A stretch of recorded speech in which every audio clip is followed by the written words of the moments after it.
We hebben verschillende instekken. Een van de dingen die ik spelen weer voor alles rent in de soep met de verlengde lockdown. Dus op die manier dachten we van nou, dit maar door. En van daaruit hebben we zijn een soepactie. Want soep bient. Soep had ik iets waarbij je mij elkaar eten thuis, eten sieren.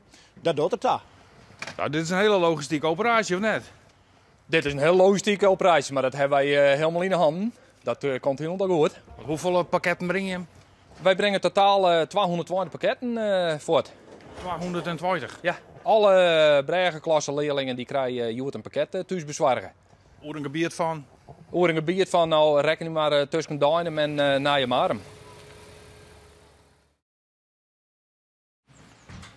Nou, goeiemorgen.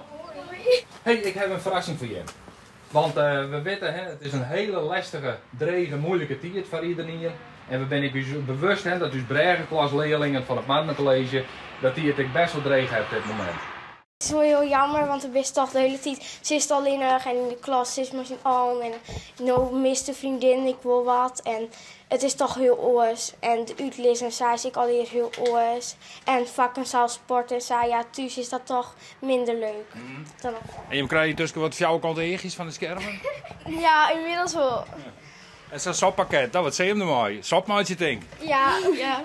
En dan misschien nog meestal Jan, ik weet nog net. Wat is het over sop? Tomatensoep. En hoe? Erwtensoep. Is er nog een favoriet bij? Tomaatsoep. Of voor mij? Ja, voor mij. En wanneer zie je hem dat maatje of heb je nog geen plan? Ik denk jong. Ja.